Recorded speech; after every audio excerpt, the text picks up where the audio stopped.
Саламатсыздарбы, урматтуу телекөрүүчүлөр. Бүгүнкү сабагыбызда Саякбай Каралаевдин манасчылык өнөрү жөнүндө изилдөөлөрдү айтмакмын. Саякбай Каралаев жөнүндө сөз кылганда бизде манасчылык өнөрдөгү, айтуучулук өнөрдөгү абдан бир зор инсанды, мындайча айтканда 20-кылымдын өтө белгилүү залкарын эскеребиз. Өз багында биздин залкар жазуучубуз Чыңгыз Айтматов айткан экен. Өз элиңдин алдыңкысы деп кимди айтар элең дегенде ал айткан экен, Чыңгыз Айтматов: мен өз элимдин залкары деп токтолбостон Саякбай Каралаевди айтар элем деп белгилеп кеткен. Мунун да төгүнү жок, себеби ал экөө коңшу жашашып, бири-бири менен эл шаркак болуп, ата баладай болуп, анан экөө тең ушунчалык бир чоң кадамдарды жасаган экен. Саякбай Каралаевдин үнүн жаздырып калууда 30-жылдардагы биринчи кадамды Касым Тыныстанов баштаса, экинчи жолку 50-жылдардагы экинчи жолку үнүн жаздырып алууда демилгени Чыңгыз Айтматов баштаган экен. Манасчылардын ичинен, залкар манасчылардын ичинен Саякбай Каралаевдин үнү толугу менен жазылып калган. Өз айткан 500.553 саптуу эпикалык албан манасыбыздын же болбосо Саякбай Каралаевдин вариантын жаздырып калуу биздин адабиятыбызда, маданиятыбызда абдан чоң мындай жакшы жөрөлгө болгон десек болот. Себеби манасчыны өз үнү менен жазып калуу бул кийинки муундарга же болбосо улантууда, айтуучулук өнөрдү улантууда өтө чоң өзүнүн мектебин, ушу Саякбай мектебинин калыптанышына бир негиз берет десек болот да. Саякбай Каралаев ким болгон? Ала дегенде башынан баштасак, изилдөөлөргө таянып, Саякбай Каралаев эң эле жөнөкөй, жакыр эле үй бүлөнүн баласы болгон. Бир үйдүн жалгыз баласы болгон. Атасы Караланы жаман киши дебейт, бирок ал атасы көп нерсеге жөндөмсүз, өзүнүн оокатына да тың эмес, чындап келгенде эккен эгини орулбай карасында калып кеткен, ушу кичине жүдөрөөк киши болгон экен. Өзүнүн эскерүүсүндө айтылат мунун баары. Ал эми энеси ошо кыргыздардын мыкты аялы болгон. Мен ушул айтат элем, Саякбайдын манасчылык өнөрүн ушу энеси ачып берген. Же болбосо айтуучулук кутту, манасчылык өнөрдүн кутун ушул энеси кармап берген десем жаңылышпайт элем. Анын бир нече критерийге таянып айтсак болот. Билесиздер, Саякбай Каралаев Тоң районундагы Ак Өлөң деген айылда туулуп өскөн.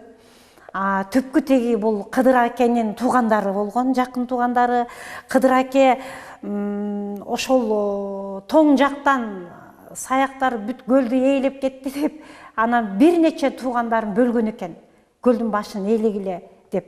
Ошондо жөн эле бөлбөстөн ошол кездин саясаты менен барып ага ини болуштукту талашып, таарынышып, көчө качты деп туруп, ошондой сөз таратып туруп, анан кийин бир нече туугандарын көлдүн башына бөлгөн экен. Ошол туугандары менен кошо Каралада келген экен. Ошентип Карала Ак Өлөнгө келгенде ушул Саякбай төрөлүп, Саякбай аттуу балалуу болот. Саякбай деп аталып калышынын дагы бир себеби, аялы Саяктын кызы болгондуктан өз төркүнүнө барып төрөп, анан эми Саяк жеринде төрөлүп калды деп атын Саякбай коюлуп калган экен. Мына ошентип Саякбайдын аты дагы өзүнүн энесинин урусу аркылуу аталып калган.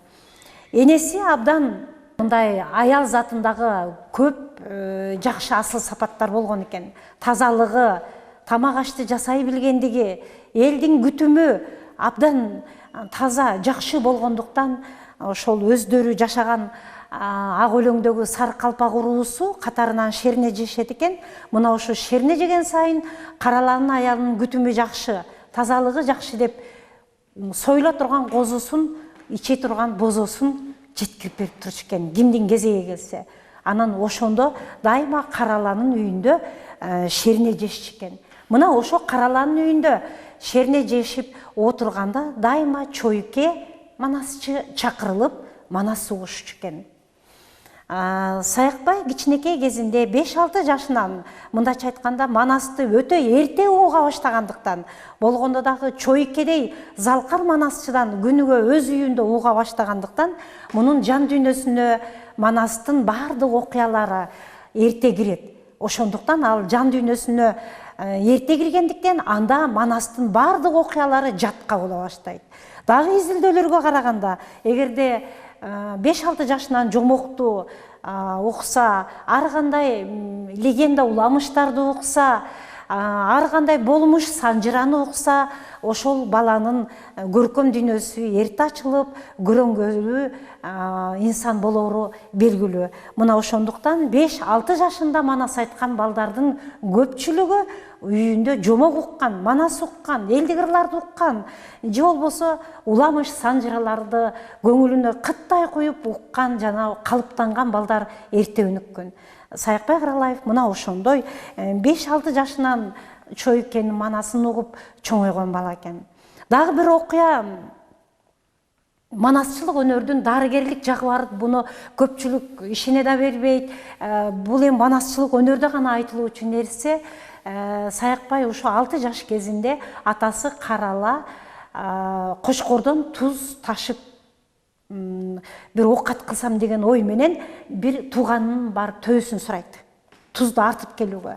Анан ал тууганы төө кишичил эле, кишиге кол салат эле деп айтса, эми туугандыктан кетип калбайын, бир төөсүн менден аяды дебесин деп анан бирок эскертип туруп баягы төөсүн берет.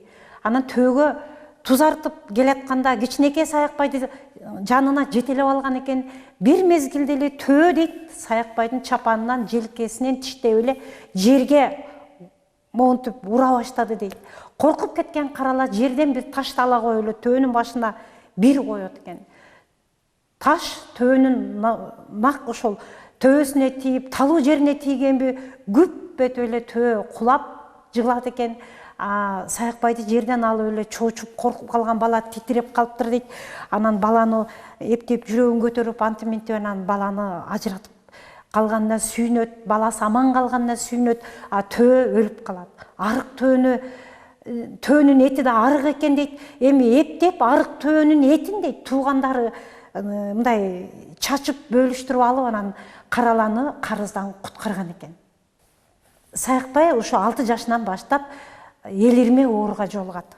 Элирме ооруга жолугуп, түн күн ыйлап, чоочуп, мазеси кетип жүргөн мезгилдерде жанагы чойке кайра-кайра келип, чойкенин манасын кайра-кайра уккандыктан дейт, ал үйүндө эң алдыда ушу чойкенин бир тизесин жөлөнүп отурукчу экен укканда дагы.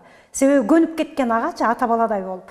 Анан мына ошондуктан дейт, жанагы элирме оорусу өзүнөн өзү кетти дейт.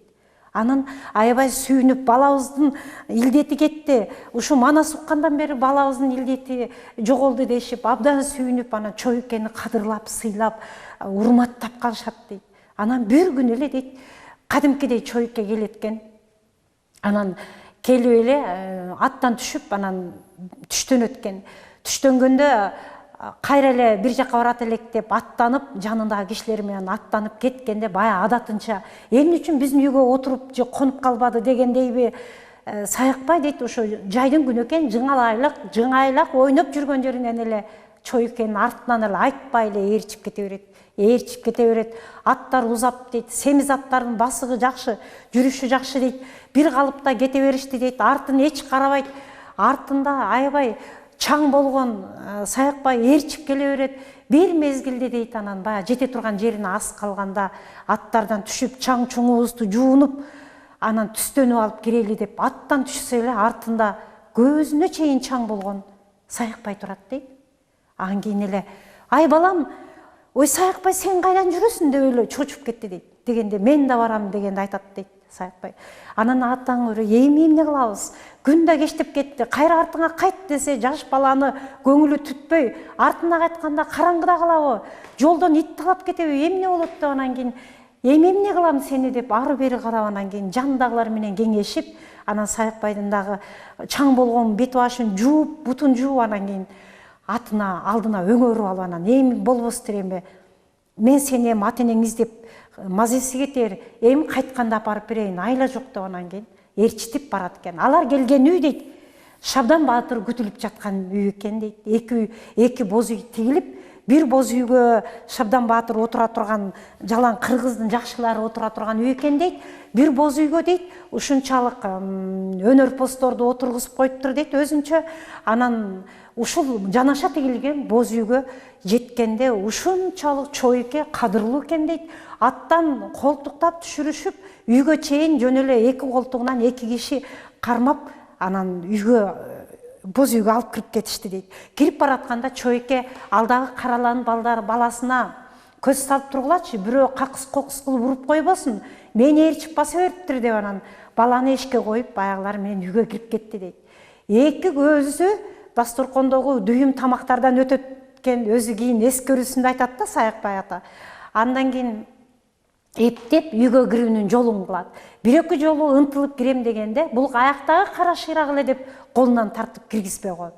Анан үчүнчү ирет дагы аңдып отуруп, анан курсагы да ачтуу ойнок баланын, акыры дейт табакта эт көтөргөн бир топ кишилердин ортосуна кирип алып эле, жүгүрүп эле кирип, анан дасторкондун дал үстүнөн тебелеп өтүп эле чойке төрдө экен, чойкеге барып эле артына жашынат экен. Бул эмнеси? Дасторконду кечтирген бул эмне болуп кетти деп эле дейт. Кененбай деген ошо жердин болушу келген элдерди тейлеп карап турган экен. Бул аяктагы кара шыйрак, аяктагы чунак немени дасторконду кечтирип деп эле уруша баштады дейт. Анан ошол кезде ордунан чойке тура калып эле Шабдан Баатырга карап ийилип, Баатыр кечирип коюңуз, бул караланын баласы эле, билбей калыптырмын, артыман ээрчип келе бериптир. Кеч кирип кеткендиктен айла жок, алып жүрө бердим. Буга назар кылбай эле коюңуздар, кечирип коюңуздар деп эле, баланы кечирип коюңуздар деп эле баарынан кечирим сурады дейт чойке. Анан артына чойке ушунчалык көнгөн экен дейт, неме Саякбай чойкеге аябай көнгөн экен, чапанын ачып туруп кирип кетти дейт. Чапанын коңулуначы, колтугуна. Анан ошо жерде бекини кениби дейт, ошо жерде олтурду дейт. Анан акырын кийин ушул өмүрүнүн акырында байбичесинен ажырап калган кезде анан ушул изилдөөлөрдү жүргүзүп жатканда ушуларды аябай өзү эскерет да. Теге өз өзүнөн угуп калган балыкчылык Акмат Карбаев деген белгилүү санжырачы киши болгон. Азыр Аскар Карбаев деген композитордун атасы. Азыр дагы бул кишинин аты аябай белгилүү. Мына ушул киши Саякбай ата карып калганда, кемпиринен ажырап балыкчыда үйүнө келип калганда экөө бүркүт улап жүрүп, мына ушуларды бүт өз өзүнөн уккан экен. Андан ал көңүлүндө түйүп жүрүп, мындай кагазга түшүрбөптүр. Кудай жалгап мен жазып калдым. Мен ушулардын бардыгын түздөн түз Саякбай атанын айтып бергенинен Акмат Абаугат Карбаев, андан мен жазып калдым. Бул мага турмушумдагы олжо болду десем болот. Мына ошол кезде дейт, бир күнү сөзүбүздү уласак кайра. Анан мына ошол күтүлүп жаткан үйдө акырын баягы чапандан ачып алып колтугунан Шабдан Баатырга көз жүгүрттүм дейт. Анан ушунчалык көркөмдүү, көзү бакыракай сулуу киши экен дейт. Чокчо сакал, анан ак жука бешмантын желбеге жамынып отурган экен дейт. Баягы жүзү дейт, көлөкөдө өскөн, бир бетине бир неме болгон ак жумал дейт, такыр бир күндүн нурун көрбөгөндөй эле апапак ак жумал сулууча келген, уурту жылмайып турган бир көркөмдүү киши экен деп ошол кездеги балалык кезиндеги элесин эскерет да кийин. Анан ал жерде эмне үчүн Шабдан күтүлүп турган дегенди изилдесек, мындай айта кетсек, нарында сарбагыштар менен саяктардын кичине чабышы болуп, ортодон адам өлүп, анан эки эл кичине тиреше түшкөн экен. Мына ошолорду басыш үчүн барган экен Баатыр, Шабдан Баатыр. Анан ал урушту басканы барганда Чоко деген баатыры болгон экен саяктардын. Анан Чоко Баатыр мынтип айткан экен: Баатыр, сиз ошол Жылгынды деген айылда, балыкчынын жанында, Жылгынды деген айылда Жаабай деген казактын алгыр тайганы бар. Мына ошо тайганды алып берсеңиз, Мен эки элди өзүм эле басып коем дейт экен. Сиз убара болбоңуз. Андан көрө мага ошол тайганды эле алып бериңиз дейт. Көрдүңүздөрбү? Ошол кездеги мындай ушунчалык элдин табиятын кыргыз да өзү айтат да, 4 нерсени аздек тутат. Ак таңдай акын, күлүк ат, сулуу кыз, алгыр куш, ана көз катары мерген деп. Мына ушул мергенчиликте тайгандын ролу аябай чоң болгондагы атагы чыккан тайган болгон экен. Анан эми алып берсе алып берейин, эл тынчып калсын деп кайтат экен. Мына ошол мезгилде дейт, биз немеде үйдө конокто отурганда дейт, Чойкенин манасы айтылы эле дейт, Чойкеге дейт манас айтууга кезек бериле электе эле сырттан дүбүрттөгөн аттын үнү угулду дагы ит улуп калды дейт. Иттер ушунча эле үрүп калды дейт. Анан эле бир киши эшиктен кирип, Баатыр, сиз сураткан Жаабайдын тайганын алып келдик дегенди айтат экен. Дегенде эле Шабдандын жини келди дейт. Ордунан тура калып эле дейт. Этегин кагына эле ит сураган итке бергиле. Адамдын кадыры түшөт дебей, бир итке мени далдалчы кылып орточу кылды. Акмак чоко деп туруп анан кийин жөнөп калды дейт. Күтүлгөнүнө карабай эле дейт. Баягы жерден эч ким аны токтото алган жок дейт. Шабдан Баатырды ээрчеп, жандап бир нече конок кетти дейт. Андан кийин эле дейт үйлөр чечилип, анан коноктун камылгасы токтоп эле эки үй жыйнала баштады дейт. Анан баягы жерден Чойке да жөнөдү дейт. Анан Чойке баланы өңөрөт. Анан эле Кененбайга бирөө айтты дейт. Тайганды эмне кылабыз? Тайганды кантип жеткиребиз? Деп эле дейт. Сөз кылып калды дейт. Сөз кылып калганда айтат экен Кененбай, тайганды каралага бергиле. Кан жин жеп багылып турсун. Ал иттин кабарын укканда келер бир күнү дейт экен. Чоко Баатырды айтып атышат да. Анан көрсө карала ошо азыркы Кочкор менен балыкчынын ортосунда, орто токой суу сактагыч бар. Ошол жерде кербен сарай болгон экен. Улуу Жибек жолунун. Ошол кербен сарай Деу деп коет экен. Мына ошол кербен сарайда сарайды башкарып, ошол кербен сарайда сарайды тутуп отурган экен карала. Анан ошондуктан күндө кербенчилерге мал союлуп, кан жин болуп тургандыктан тайган багылып турсун деп калтырганы ошол экен. Мына ошол учурда Саякбай атанын бир немеси ачылат да, карабайсыздарбы?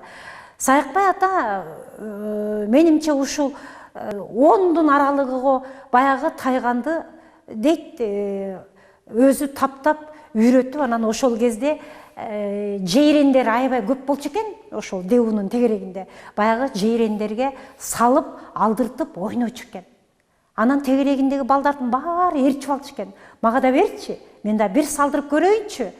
Мен да бир эле жейренди алып көрөйүнчү деп балдар ушунчалык артынан жардап ээрчип алчу экен. Саякбай ата болсо ого бетер кадырын көтөрүп, көңүлү сүйгөн балага берип, көңүлү сүйбөгөн балага бербей мынтип турчу экен. Ошентип жүргөн күндөрдүн биринде эле дейт, баягы тайган иги-жиги жок жоголду дейт. Баягы жылгалардан тайганын издеп жүргөндө ушунчалык ыйлап да алат экен. Анан ошол боюнча тайганын иги-жиги жок болот экен. Көрсө Чоко Баатыр тайгандын изин укканбы, анан билгиспей урдап кеткендей да. Кийин дейт Саякбай ата өзүнүн өнөрүндө айтат да, кийин мен дейт Кумаяктын образын жаратканда, мен ошол тайганымдын шаңы кулагыма угулуп турар эле дейт. Ошон үчүн дейт Кумаяктын образын мен дейт өзгөчө ачтым дейт. Себеби бул аябай кызык окуя да. Саякбай ата өзүнүн турмушунда ар бир окуяга байланыштуу 4 эпизодду башынан кечирген дагы ошол эле эпизодду манас айтууда кайра толуктап өзүнө бир кандайдыр бир күч дем берип жол көрсөтүп тургандай учурлар болгон. Урматтуу телекөрүүчүлөр, сиздер Саякбай Каралаевдин манасчылык өнөрүндөгү өзгөчөлүк деген изилдөөнүн биринчи бөлүгүн уктуңуздар. Эмесе кийинки экинчи сабактан жолукканча саламатта болуңуздар.